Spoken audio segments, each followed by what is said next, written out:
আসসালামু আলাইকুম। প্রকৃতিপ্রেমী সকল দর্শকদের জানাই স্বাগতম। আজকের ভিডিওতে আমি আপনাদের নিয়ে যাচ্ছি আমাদের স্কুল পিকনিকের একটি স্মরণীয় ভ্রমণে। আমরা সবাই মিলে গিয়েছিলাম হবিগঞ্জ সিলেটের অপরূপ সৌন্দর্যে ঘেরা একটি পাহাড়ি এলাকায়। অনেক দিন ধরে এই ভ্রমণের জন্য আমরা অপেক্ষা করছিলাম। অবশেষে সেই কাঙ্ক্ষিত দিনটি চলে আসে আর শুরু হয় আমাদের আনন্দময় যাত্রা। পাহাড়ের দিকে এগিয়ে যাওয়ার সাথে সাথে চারপাশের দৃশ্য আরও সুন্দর হতে থাকে। সবুজ গাছপালা, খোলা আকাশ, নির্মল বাতাস এবং প্রকৃতির নিস্তব্ধতা আমাদের মনকে এক অন্যরকম প্রশান্তিতে ভরিয়ে দেয়। এরপর শুরু হয় পাহাড়ে ওঠার রোমাঞ্চকর অভিজ্ঞতা। প্রথমে পথটা কিছুটা সহজ মনে হলেও ধীরে ধীরে চড়াই বাড়তে থাকে, কিন্তু আমরা কেউ হাল ছাড়িনি। বন্ধুদের উৎসাহ, হাসি, আনন্দ এবং একসাথে থাকার অনুভূতি আমাদের এগিয়ে যেতে সাহায্য করেছে।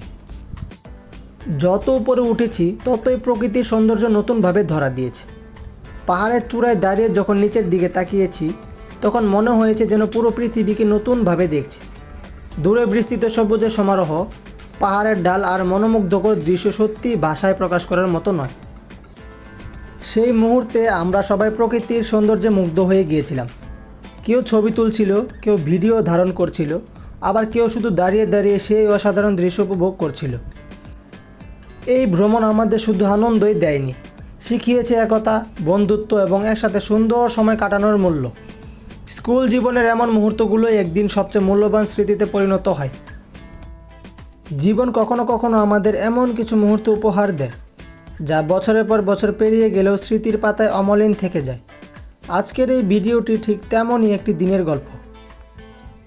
সেই মুহূর্তে মনে হয়েছিল পৃথিবীর সবচেয়ে সুন্দর দৃশ্যগুলো কোনো স্ক্রিনে নয়, প্রকৃতির মাঝেই লুকিয়ে আছে। বন্ধুদের হাসি, আনন্দ, উচ্ছ্বাস আর একসাথে কাটানোর সময় এই ভ্রমণকে আরও বিশেষ করে তুলেছিল। হয়তো এই দিনটি আবার ফিরে আসবে না, কিন্তু এই স্মৃতি আমাদের হৃদয়ে চিরদিন বেঁচে থাকবে। প্রকৃতির সৌন্দর্য উপভোগ করতে হলে কখনো কখনো শুধু থেমে যেতে হয়, চারপাশে তাকাতে হয় আর অনুভব করতে হয় মহান সৃষ্টিকর্তার অপর সৃষ্টি। আলহামদুলিল্লাহ, আমরা সবাই অনেক আনন্দ করেছি এবং নিরাপদে পুরো ভ্রমণ সম্পন্ন করেছি।